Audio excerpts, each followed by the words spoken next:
I think we can finally get hyped, right? Look at this.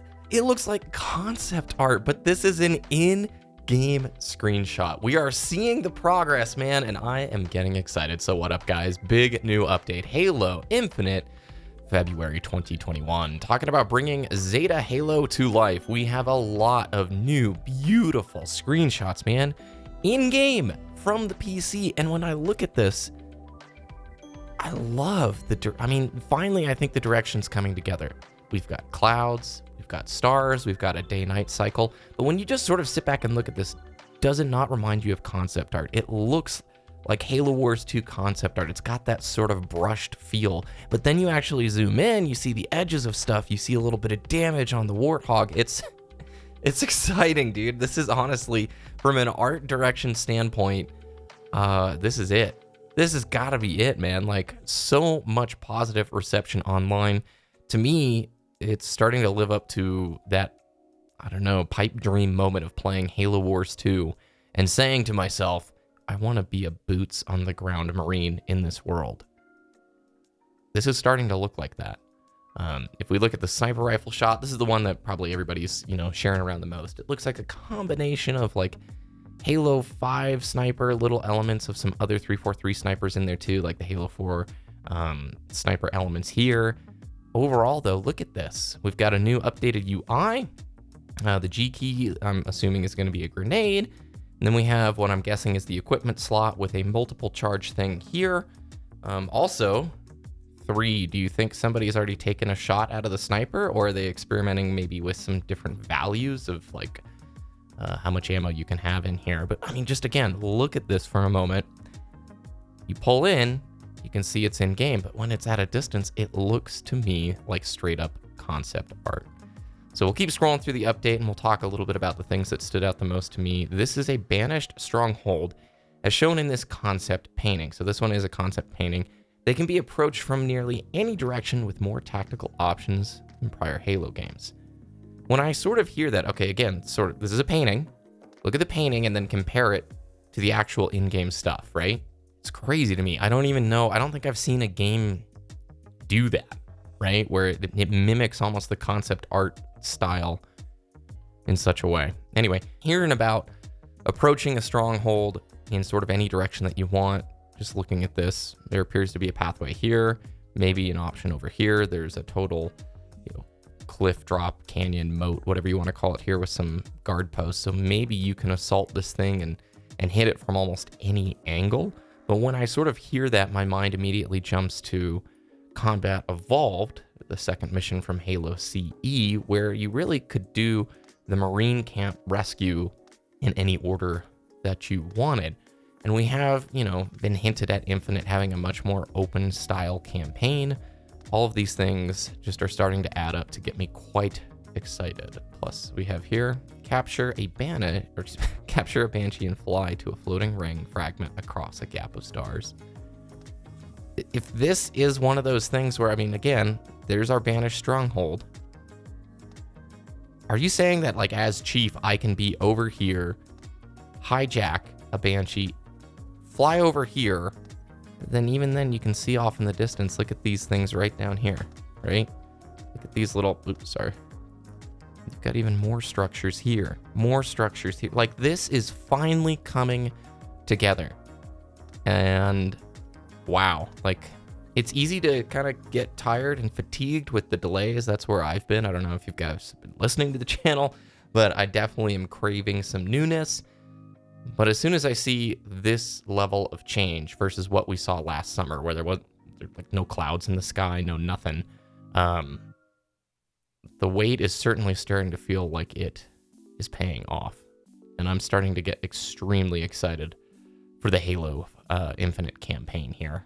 Now, if you want to know a lot about what's going on in the full article itself, I'm going to hit on my highlights, but Kevin Kulex, as always, the legend himself, does amazing deep dive breakdowns, and I'm sure he's going to have a video out soon, if not already by the time this thing has gone live, so you'll see a card on screen for that. From an art design perspective, I'm very curious to hear what you guys think of this. Does it strike that perfect balance of the new and the old?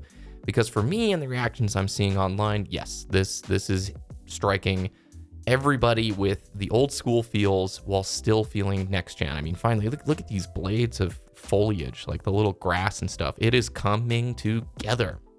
A day-night cycle, by the way. So you've got evening. I was hoping to see sort of like, maybe this is not the best spot to show it because it looks like the sun is maybe behind the person taking the picture, sort of striking the top edge of the Forerunner looking structure here.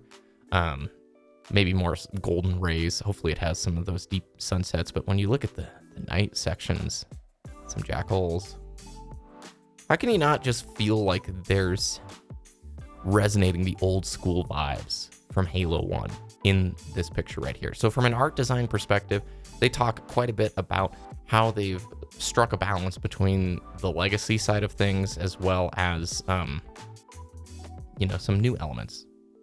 343 goes on to say that the DayNight Cycle has been one of, if not the largest graphical feature implemented into our engine over the past few years. It allows us to create artistic scenes and settings that have vastly different visual tones and moods depending on which time during the cycle you encounter something.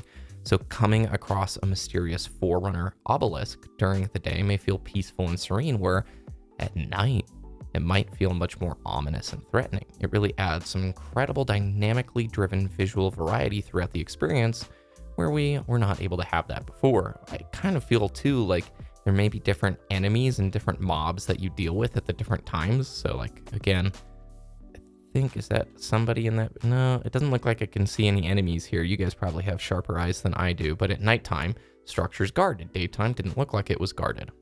And they also dive a little bit further about that freedom that you have to approach situations. So I love the agency we are creating that really doubles down on that premise of delivering on the promise of Halo CE. Enemy strongholds can be approached from any direction, and there are so many options available for how you take on the challenges at hand. Do I blaze through the front gate in a Warthog full of Marines and just light the place up with zero subtlety? Do I scout the perimeter and discover a subterranean entrance that allows me to enter through one of the interior structures? Do I grapple shot to a sniper tower, take out the inhabitant, and begin picking off enemies from my raised vantage point?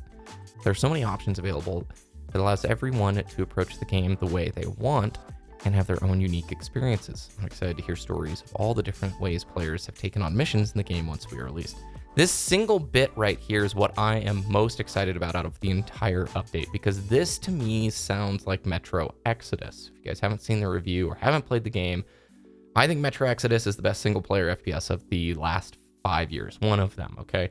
And what it did is, Metro, the series has always been known for like really curated, tight, corridor, linear gameplay. And in Exodus, they blended that with semi-open world gameplay. So they took their incredible experience of making these really crafted, curated, but ultra-linear experiences, similar to like the tunnel running of Halo 4 or 5. Like, let's be honest, a lot of those level designs, you're just corridor pushing.